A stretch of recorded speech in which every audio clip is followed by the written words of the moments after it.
After a lot of procrastination, I've returned with another regular show video. This time about the episode focused on Muscle Man's wedding where, surprisingly, he wasn't the star of the night. Instead, it was Mordecai.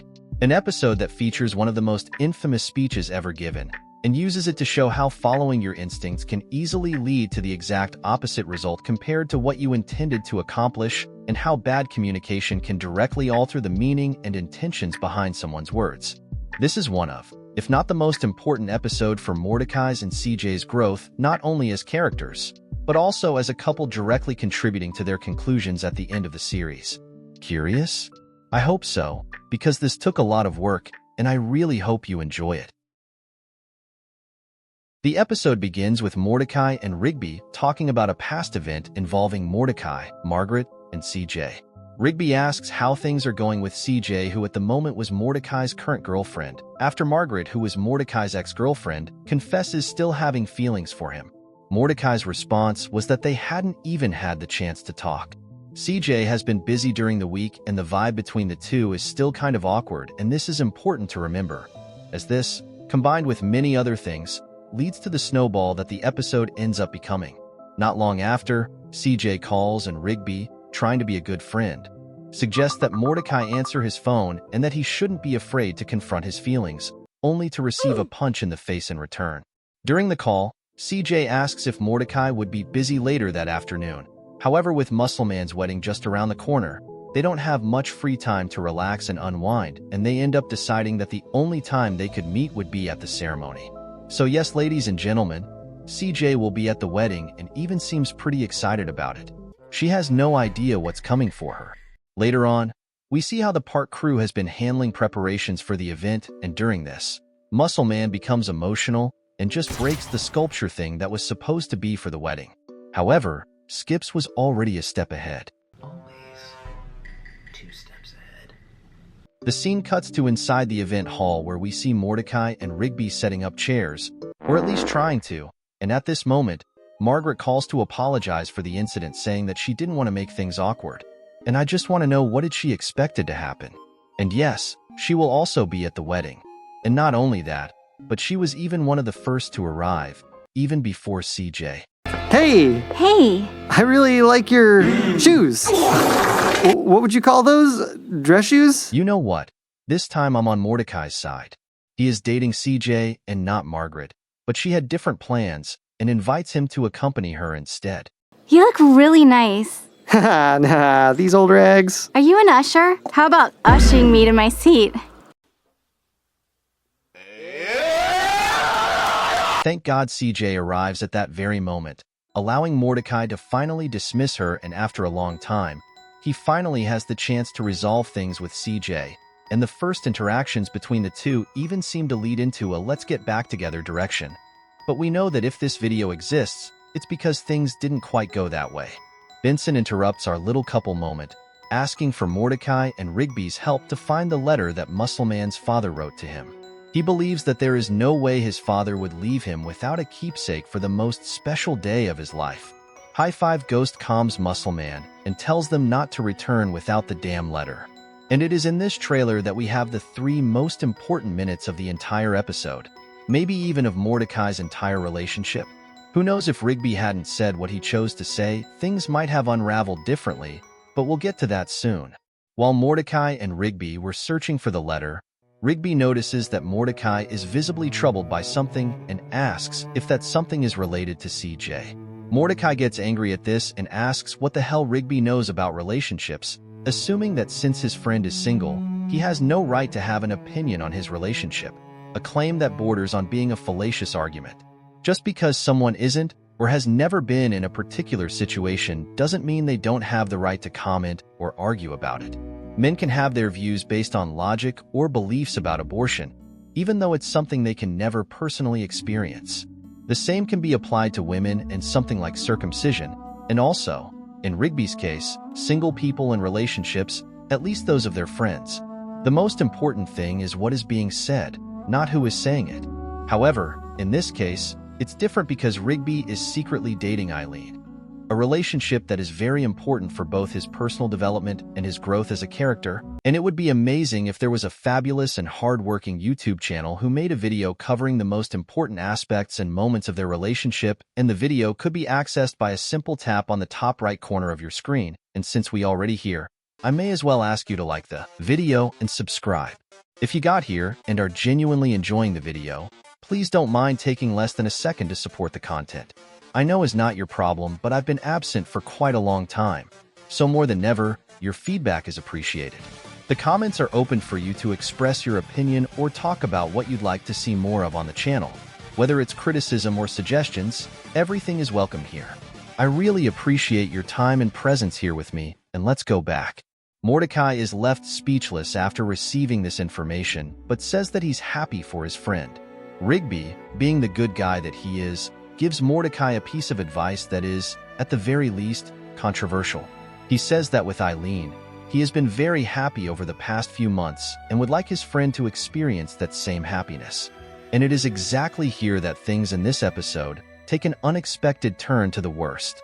Rigby suggested to Mordecai to follow his guts and insinuates that this would be the solution for Mordecai's problems. But before diving into this line of thought, which I think is the main theme of the episode, I would like to mention something that Mordecai said that I couldn't just ignore.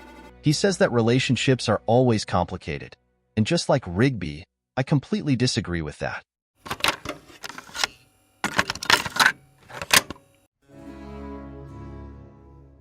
Relationships wouldn't have to be so complicated if people weren't so easily influenced by media and social networks.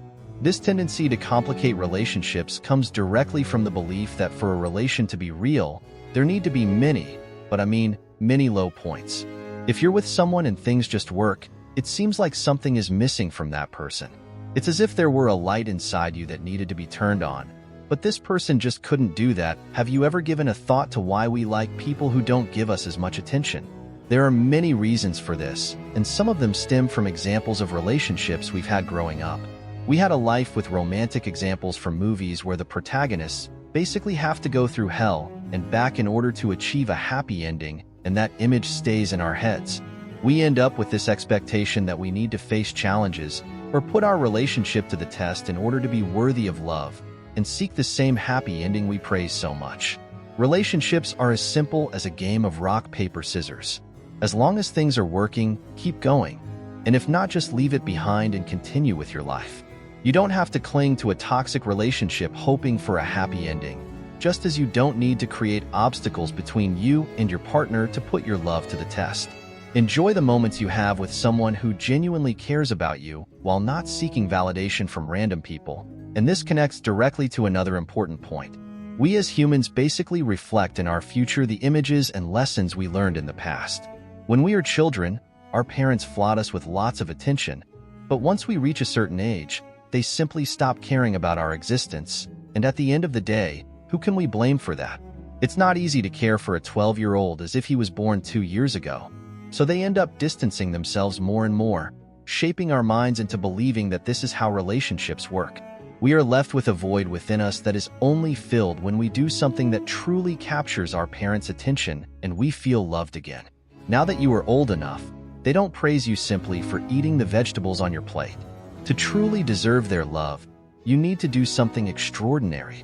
Get perfect grades, learn a sport they enjoy, and so, we become accustomed to this dynamic of doing something, receiving scraps of attention, and repeating the cycle. Without realizing it, when someone recreates this childhood feeling in your adult version, you feel like the light has been turned on. When someone gives us constant attention, we become tired quickly.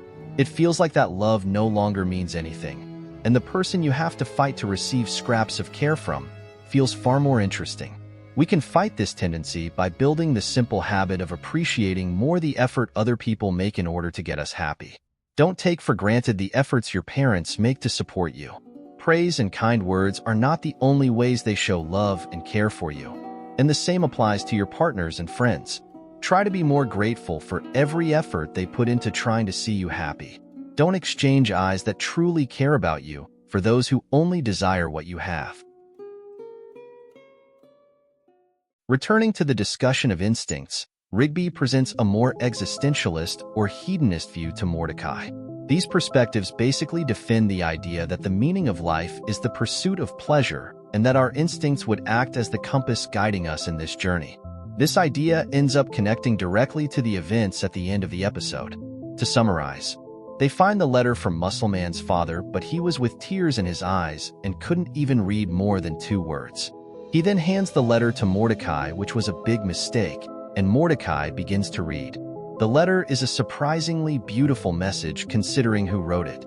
It's essentially a reinforcement of what Rigby had said about trusting your guts. The letter is all about how difficult it is to find the perfect partner to navigate the journey of life with, and that there's nothing wrong with having low moments or misunderstandings. However, the most important thing is to overcome them and believe in the future of the relation.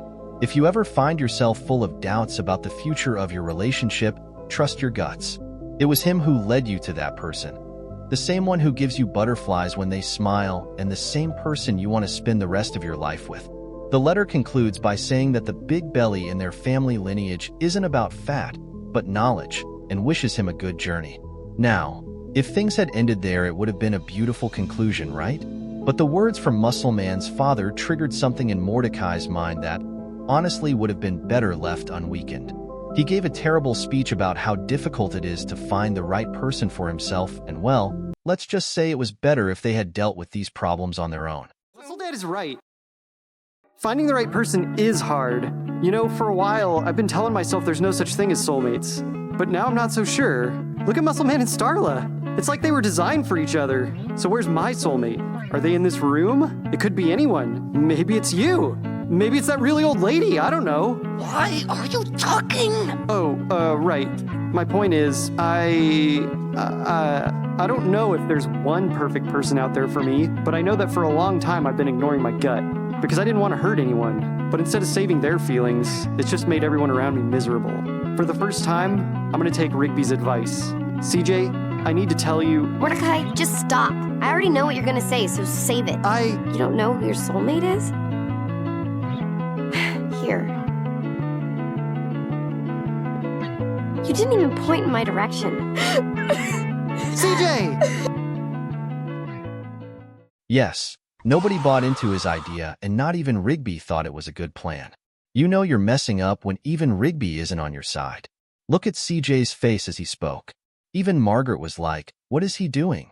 To give some context for those who may not understand the gravity of the problem that Mordecai caused, let's go back a little bit. This is Muscle Man, a Mordecai's dear friend who finally committed to spending his life with the woman of his dreams. Muscle Man's father wrote a letter dedicated to this special day, and Mordecai had the simple task of reading the letter and presenting his vows so they could finally become a married couple and nothing more. For some reason, Mordecai thought it would be a good idea to use this special moment for Muscle Man to make himself the center of attention. He tried to use the opening created by the letter to fix the problems that existed between him and his girlfriend CJ. Nobody in that room was there to listen to Mordecai vent about his personal problems in his love life. This could have been swept under the rug, but unfortunately, Mordecai's choice of words wasn't the best. I don't blame Mordecai too much because I think he was genuinely in a vulnerable place and just wanted to fix things. His two friends follow ideologies based on trusting their instincts, and look at where they are now, happy as it can be, so why not? Why not say what's in your heart if that's what your instincts are telling you? However, the main issue in my opinion isn't exactly the message Mordecai conveyed because we didn't hear everything he had to say in full. The problem is the fact that both Margaret and CJ were in the same room when he decided to follow his instincts. Let's change perspectives and see it from CJ's point of view. You haven't talked to your boyfriend in a long time. The last time you were together was at a restaurant with his ex-girlfriend, where she confessed her feelings for him. Not only that, but sometime before, the two of them kissed on Christmas Eve while you went to the bathroom. Even so, you forgave him and decided to give the relationship another chance. You firmly believe that this wedding would be an excellent way to resolve things because, deep down, all you want is to live a normal life with the person you love. However, out of nowhere, your boyfriend begins to talk about how he doesn't know if he truly loves you, or if he's even sure that you are the woman he wants by his side. And he doesn't say this just in front of random people, but also in front of his ex-girlfriend, who still has feelings for him. The humiliation of having to go through all of this leads to the title of the episode. Mordecai really was a jerk for this, but I firmly believe that these silly mistakes are exactly what make Mordecai such a fascinating character. He is, in a way, the closest thing to a real-life experience. You're going to make many mistakes by following your instincts, and that's why we end up creating social norms imposed on us from an early age to protect ourselves from such situations. With each mistake, we learn. Many people think that I dislike Mordecai, but that's not true. However, at the same time, it's hard not to feel a certain aversion toward him. What I would say is that he evokes a sense of relatability, and not because I've gone through something similar, but because he feels like the most real and accessible character in the series. I don't know if you understand me. Anyway, CJ leaves crying. The wedding continues, and they decide to take a break in their relationship. Good job, Mordecai.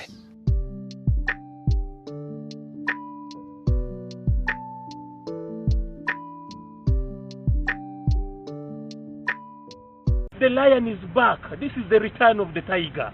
I am back in Kawempe. I'm back. Yes. Thank you.